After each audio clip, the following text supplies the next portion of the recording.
ભગવદ્ ગીતા અધ્યાય 5 કર્મ સંન્યાસ યોગ શ્લોક 3 ભાગ 2।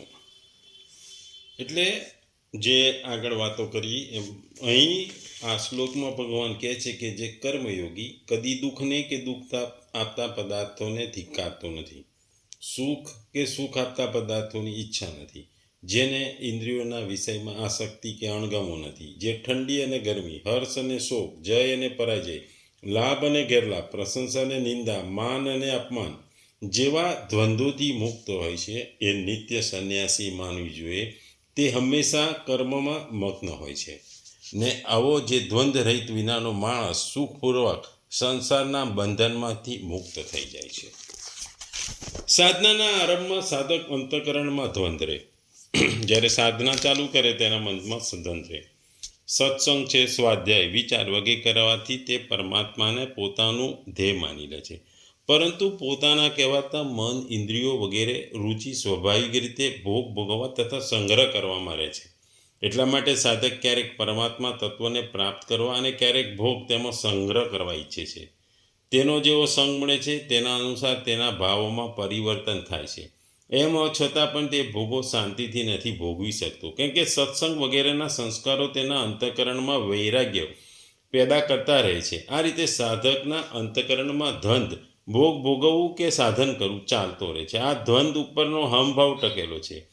અમારે સાંસારિક ભોગો અને સંગ્રહમાં લાગવું જ નથી, બલકે એકમાત્ર પરમાત્મા તત્વને પ્રાપ્ત કરવું જોઈએ, એવો દ્રઢ નિશ્ચય થતો આ દ્વંદ્વ રહેતો નથી અને અહમભાવ પરમાત્મા તત્વમાં લીન થઈ જાય છે।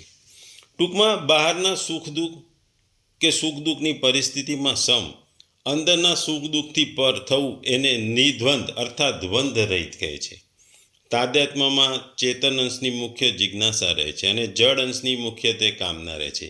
મનુષ્યમાં ભૂખ તો અવિનાશી તત્વ રહે છે, પરંતુ રુચિ નાશવાનની રહે છે, કારણ કે અવિનાશને ભૂખ એ નાશવાન દ્વારા મિટાવવાની ઈચ્છા છે।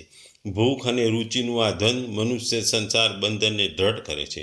જ્યારે મનુષ્યનો સંસારમાં રાગ દ્વેષ નથી રહેતો ત્યારે તેની જિજ્ઞાસા પૂરી થઈ જાય છે અને કામના ખતમ થઈ જાય છે, અર્થાત તે નિર્દ્વંદ થઈ જાય છે।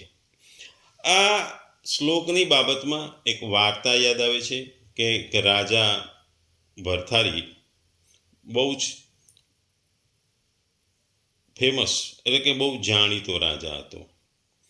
એ પોતાની પત્નીના કારણે એ સંન્યાસ લે છે।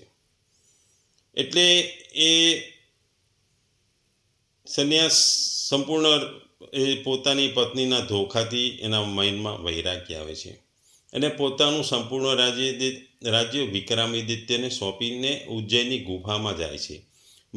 રાજા ભરથારી 12 વર્ષની તપસ્યા કરે છે।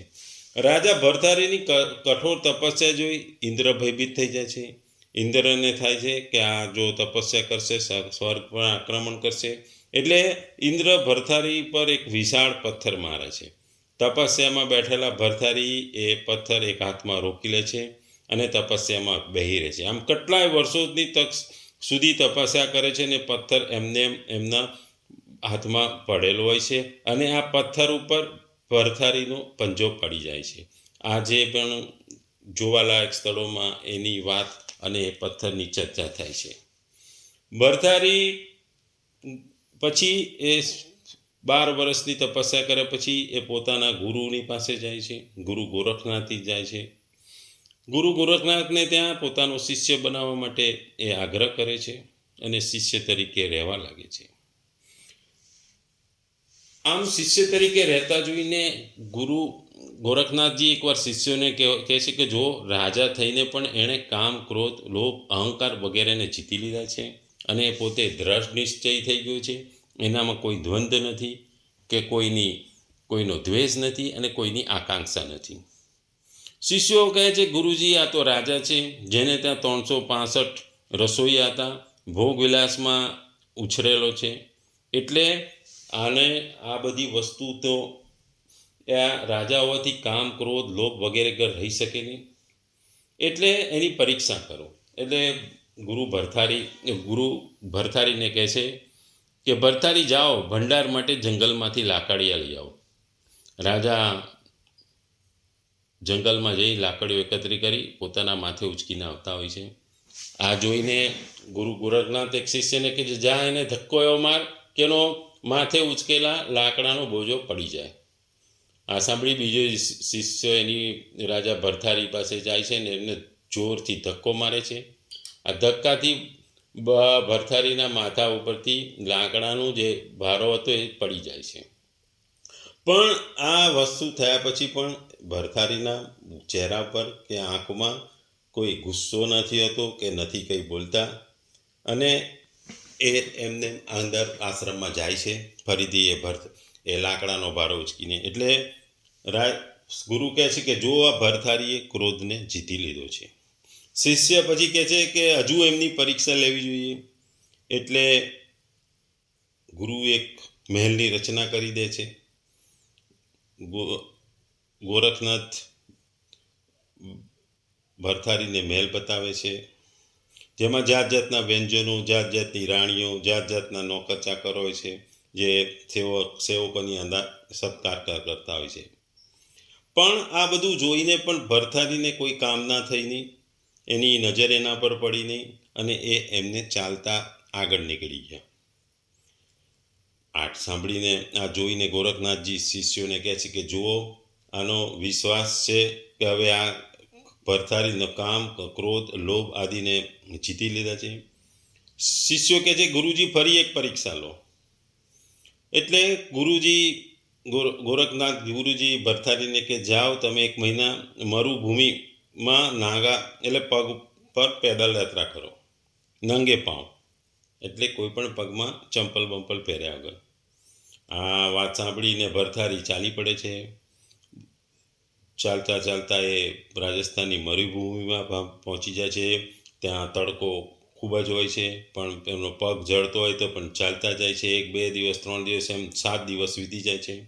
7મા દિવસે ગુરુ ગોરખનાથજી અધ્યક્ષ એકદમ પોતાની શક્તિથી ત્યાં પહોંચી જાય છે અને કહે છે કે જો પોતાના શિષ્યોને કે જો આ ભરથારી આ વૃક્ષ પડ્યું છે, હું એને વૃક્ષ આગળ એની પરીક્ષા લઉં. એટલે એક વૃક્ષ ઊભું કરી દે છે. પણ વૃક્ષને જોઈ પણ ભરથારી તેમાં બેસતા નથી અને છાયામાં બેસતા નથી, અને આગળ ચાલતા રહે છે અને ચાલતા રહે છે. એટલે આ જોઈને ગુરુ અન્ય શિષ્યોને કે જો આ એણે કોઈ આકાંક્ષા ન રાખી, નહીં છાયડાની આશા રાખી. ગોરખનાથજીના મનમાં આ ભરથારીની દ્રઢતા પર બહુ ખુશ થયા. પણ બીજા શિષ્યોને હજુ ઈચ્છા હતી, એટલે કે હજુ આ ઠીક નથી, હજુ બીજી પરીક્ષા લો. ગોરખનાથજી રૂપ બદલી ભરથારીને મળે છે ને બોલે છે તમે આ છાંયડાનો ઉપયોગ કરી લો. ત્યારે ભરથારી કહે છે કે મારા ગુરુજીની આજ્ઞા છે કે મારે નંગા પાવ એટલે કે કોઈ પણ વસ્તુ વગર પગથી આ મરુભૂમિ પર ચાલવાનું છે. એટલે ગોરખનાથ વિચારે છે. એટલે થોડા વખતમાં ગુરુ ગોરખનાથજી પોતાના તપોબળથી કાંટા પેદા કરે છે, કાંટાના ઝાડ પેદા કરે છે. પણ આ બધું વસ્તુ હોવા છતાં રાજા ભરથારી કાંટા ઉપર પણ ચાલી જાય છે. ત્યાં એક પણ અવાજ નથી કરતો, હા પણ નથી ભરતા. એટલે ભરથારી કહે છે કે આ બધું તો સપનું છે, ગુરુજીનો જે આદેશ છે એ જ તપસ્યા છે, અને મારા ગુરુજીની કૃપા છે એટલે હું આ બધા તડકો હોય કે કાંટા હોય કે ગમે તેવું હું ચાલી શકું છું. એટલે વધુ એક પરીક્ષા લેવા ગુરુ ગોરખનાથજી પોતાના ત્રપળબળથી તાપ પેદા કરે છે. એટલે ભરથારીને પાણીની તરસ લાગે છે, અને ત્યાં ફરીથી એક લીલું ઝાડ ઊભું કરી દે છે, અને એને નીચે એક પાણી ભરેલી માટલી અને સોનાની પ્યાલી રાખે છે. એટલે ગુરુજી જોવે છે કે ભાઈ આ શું કરે છે. ભરથારી જોવે છે, પણ એને તરત જ યાદ આવે છે કે ગુરુનાની આ પાણી જોઈને તરસ લાગી છે, તો એને થાય છે કે મારા ગુરુની આજ્ઞાનો ભંગ થશે. એટલે તે આગળ ચાલવા માંડે છે. એટલે આ જોઈને એકદમ ગુરુજી ખુશ થઈ જાય છે અને પોતાના સ્વરૂપમાં આવીને કહે છે, ભારધારી તું મારી પાસે વર માગી દે, હું તારી આ ગુરુ ભક્તિ જોઈને ખૂબ ખુશ થયો છું. એટલે કે તું જે માગ હું આપી દઉં. એટલે ભરથારી કહે છે, ગુરુજી તમે મારી પર પ્રસન્ન થયા એટલે મને બધું મળી ગયું. શિષ્ય માટે ગુરુની પ્રસન્નતા જ બધું જ છે. એટલે કે મારું તપોબળ સફળ થઈ ગયું છે, તમે મારા પર સ્થૂર થઈ ગયા. ત્યારે ગુરુ કહે છે કે નહીં ભરથારી, તું માગ, મારા આદેશનું તું પાલન કર, મને અનાદર ન, તારે કશુંક ને કશુંક તો લેવું જ પડશે, કશુંક ને કશુંક માંગવું પડશે. એટલે એટલા દ્રણમાં એક સોય દેખાય છે ભરથારીને. તે ભરથારી બોલે છે, ગુરુજી મારું ગળું ફાટી ગયું છે, આ સોયમાં એક ધાગો પરી દો એટલે કે હું મારા કંઠને હું સીવી લઉં. એટલે ગોરખનાથજી આ શબ્દ સાંભળીને ખુશ થઈ જાય છે અને કહે છે, હદ થઈ ગઈ છે, કિતના નિરપેક્ષ હૈ, કેટલી બધી તમારી તપશ્ચર્યા છે. તમે નંગા પાવ મરુભૂમિમાં ચાલો છો, કેટલા દિવસો થઈ ગયા અને તમે મારી તમામ પરીક્ષામાં પાસ થઈ ગયા, તમે મારી પાસે કશું માંગતા નથી, કોઈ અપેક્ષા નથી. એટલે આ વ્યક્તિ ભરથારી, રાજા ભરથારી સમાજ જીવનમાંથી સંન્યાસ તરફ પડ્યો છે અને એની બધી જ ઈચ્છાઓ, આકાંક્ષાઓ એને છોડી દે છે. એનો લાકડાનો ભારો પાડી દે છે, એના ઉપર પણ કોઈ દ્વેષ નથી કરતો. એ ગુરુની આજ્ઞા પ્રમાણે રણમાં પણ ચાલે છે, તપોભૂમિમાં પણ ચાલે છે, મરુભૂમિમાં પણ ચાલે છે.